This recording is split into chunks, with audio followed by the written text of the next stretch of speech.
on commence une partie ou même une campagne, il faut commencer déjà par créer un personnage. On commence déjà par changer la tête, le corps, la couleur. On peut même rajouter une petite écharpe au besoin, de sorte à ressembler ou pas à un soldat plus ou moins militaire selon le pays ou le camouflage que l'on veut. Par la suite, on passe à la partie dite équipement. Concernant les équipements, c'est très simple. On commence directement avec soit une AK-47, qui est l'arme entre guillemets de base. On peut après avoir des petites mitraillettes, mais là de base aussi, c'est que j'ai 13 000 parce que je recommence une campagne pour vous montrer un peu comment j'appréhende le jeu. La chose que je vous conseillerais pas, c'est d'acheter le RPG. Bien que ça ait débloqué des succès, lorsque je l'ai acheté la première fois, sur la première partie que j'ai faite, je me suis rendu compte qu'elle avait que 3 munitions et qu'elle n'était pas rechargeable sauf par les stations de munitions qui sont très rares. Donc on va commencer avec l'arme que j'ai très fortement affectionnée, que je considérais comme étant la S-tier, le sniper, et en secondaire, on va se prendre simplement l'AK-47. On pourra se faire assister par des IA, tels que par exemple un soldat qui est équipé d'une AK-47, soit d'une machine gun ou encore d'un sniper. Je vous recommanderais de ne pas les acheter directement, même si on peut se rendre compte que la machine gun est très intéressante. On se lance directement sur la première carte qui nous envoie au milieu d'une forêt, avec un simple objectif qui est de incinérer des cadavres, ce qui est un peu bizarre. On peine à se repérer, on sait pas trop où aller, on va se dire on va suivre vite fait la carte, on va se promener, on va suivre les objectifs, mais la chose que je pourrais vous conseiller avec mon expérience de jeu, c'est courir. Courez. Et emmagasiner derrière vous les zombies sans forcément leur tirer dessus, c'est pas nécessaire pour le moment. Si vous avez déjà expérimenté un peu le fait de jouer sur Call of Duty Zombies, vous savez qu'esquiver des zombies qui ont la même rapidité et vitesse que vous, c'est facile. Surtout qu'ils n'ont pas la même intelligence de vous coincer. Donc on finit rapidement cette première mission et on passe directement sur la seconde. On est envoyé dans une ville avec des objectifs un peu plus différents parce qu'on nous demande de tuer des robots. Bon, on verra ça plus tard. Pour le moment, on va refaire la même technique. On va au milieu des zombies, on les esquive. Ils ne sont pas à courir plus vite que nous. On tourne et au besoin, on lance une grenade afin de détruire le tas d'un coup.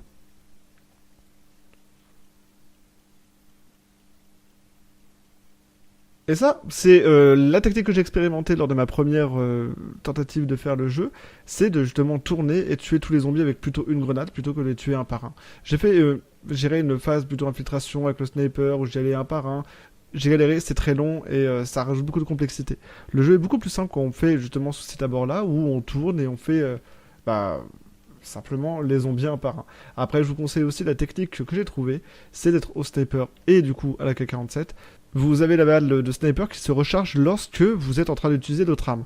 Donc l'idée, ça va être d'utiliser la balle de sniper, switcher directement sur votre arme secondaire qui est la K47 pour retirer la balle de sniper quand vous en aurez besoin. Enfin, dans l'immédiat en fait. Parce que souvent vous en avez besoin. Et qui plus est, soyez toujours à vous balader avec le sniper. C'est toujours une arme très impressionnante de par la mobilité. On est balancé maintenant dans la troisième mission. Cette fois-ci, je suis accompagné d'un allié, d'une IA, qui est équipé de la machine gun. On va s'occuper de tourner pour ramener les zombies vers lui, et on va le stationner vers le spawn. Et en fait, lorsqu'on le ramènera les zombies face à lui, il va tirer normalement automatiquement, il le fait pas. Il le fait pas. Il faut appuyer sur la touche espace parce que souvent il ne le fait pas. On a beau lui ramener des ennemis à 2 cm de lui, il se laissera défoncer. Donc n'hésitez pas à appuyer sur la touche espace pour qu'il tire dans la direction que vous visez. N'oubliez pas aussi, comme je viens de le montrer, de dézoomer. C'est toujours très intéressant pour pouvoir éviter de vous faire prendre à tous les coins de rue par les robots qui vous attendront en hauteur, qui est un problème. Je dois admettre que la hauteur est un problème. C'est ce qui vous causera majoritairement votre mort. Parce que souvent, la hauteur, quand un ennemi est en hauteur, vous ne touchez pas du premier coup. Vous touchez du 3, 4, 5e coup. Et même si vous êtes avec une autre arme que le sniper, il vous en faudra un encore plus. Parce que ça passera pas forcément à 100%. La mission est relativement simple. Il suffit simplement de tourner. La troisième, et justement, la complexité n'est pas là. C'est vous tournez, vous tuez les zombies, vous achevez ceux qui sont par-ci par-là. Mon allié n'est plus là, comme vous avez pu le voir, il est simplement foncé dans le tas, parce que c'est quelque chose qui est un peu rédhibitoire avec l'IA, c'est qu'elle se veut de tout le temps aller dans le tas, même si vous lui dites de rester ici. Alors les phases les plus chiantes, comme je vous le disais, c'est des phases de 1v1 avec les robots armés de fusils à pompe qui peuvent vous toucher aussi loin que vous voulez leur tirer dessus avec le sniper. Très chiant. On arrive directement sur une autre nouvelle mission, qui est la quatrième, me semble-t-il, où on va devoir encore une fois tourner, on ramène les ennemis devant l'IA qui, comme vous avez pu le voir, ne tire pas. Là, il est en train de me regarder en train de tourner. Donc, j'appuie sur la touche espace pour qu'il puisse tirer dans la même direction que je vise, mais pendant ce temps-là, moi, je peux pas trop tirer de façon aussi efficace que lui. Bref, on refait la même technique, on ramène toujours les ennemis, on tourne, on va dire que le jeu est très simple. Le jeu se ressemble beaucoup à ce qu'on appelle Alien Swarm, qui est un jeu Valve qui a été mis en ligne sur Steam il y a déjà presque 10 ans, me semble-t-il, et qui présente les mêmes caractéristiques de jeu, de gameplay, si ce n'est qu'il y a beaucoup plus de variété. C'est-à-dire que les ennemis sont pas au nombre de 3, parce que là actuellement on a le zombie, le cyborg et le robot, tandis que sur Alien Swarm, il y en a tellement que vous pouvez même pas les dénoter. Vous avez aussi des classes que vous n'avez pas justement sur Zomborg. Zomborg, c'est un peu la version ridicule et aménuisée justement de Alien Swarm. On se retrouvera avec des gameplays un peu plus, je dirais, ok. Je dirais même que les graphismes, pardon, sont ok. Le scénario est vite fait ok. La bande son est cohérente, donc ok. La maniabilité est plutôt ok. La caméra, c'est ok. Moi, j'ai bien aimé pouvoir maîtriser la caméra avec le clic droit, la faire bouger comme je voulais. Par contre, le fait de se casser les couilles à tirer les ennemis en hauteur, ça, c'est pas ok du tout. Et c'est pas ok du tout parce que c'est ce qui causera majoritairement votre mort la majeure partie du temps. Les missions s'enchaînent, les thèmes changent un peu, on est toujours dans un milieu un peu urbain, mais aussi on passe des fois par le port, par différentes plaines. Mais en tout cas, ce qui en résulte, c'est que la difficulté s'accroît et qu'on tombe sur des objectifs divers et variés. On en arrive maintenant à ce qu'on va appeler la classification des armes. On va avoir différentes armes, donc on va avoir notamment par exemple, le RPG que je vous ai cité, qui n'est vraiment pas une arme que je vous conseillerais d'acheter.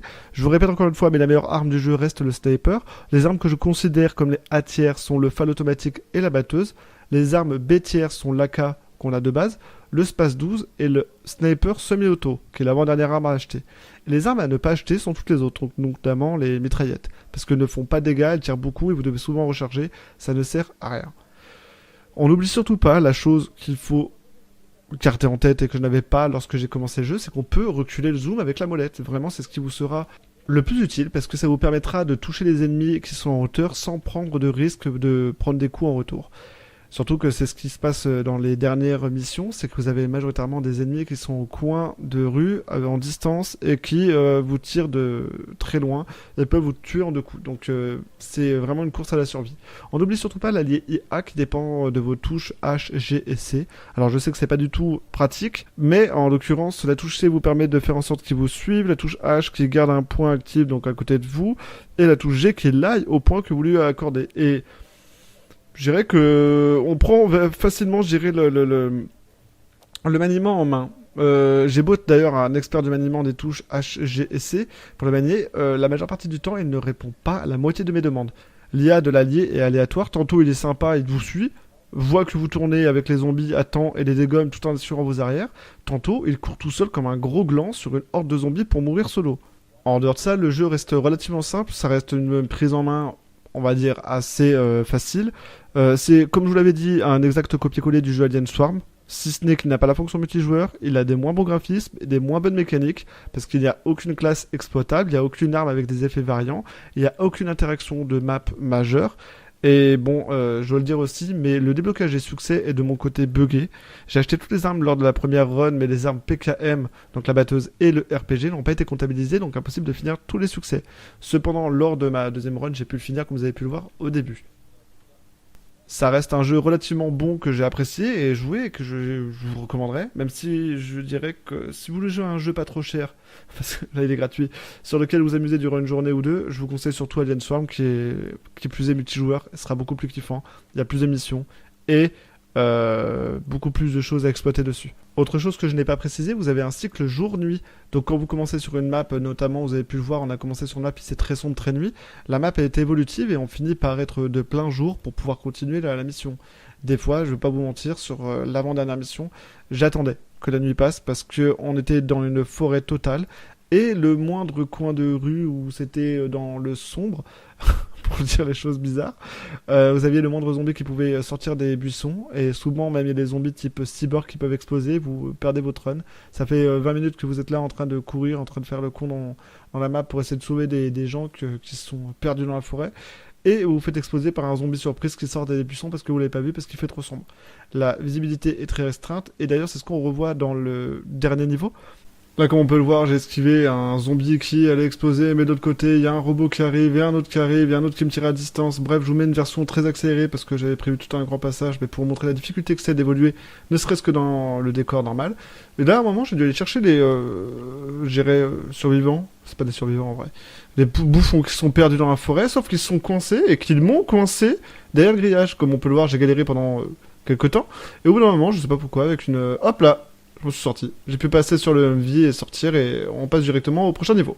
Parce que le dernier niveau, justement, c'est un labyrinthe qui, bien que vous avez il fait la lumière, on va dire, il fait plutôt jour, même si vous êtes en intérieur, et ben la visibilité se conçoit sur les murs. C'est-à-dire que vous vous baladez dans, comme je l'ai dit, un labyrinthe, mais chaque coin de mur peut cacher des fois un zombie.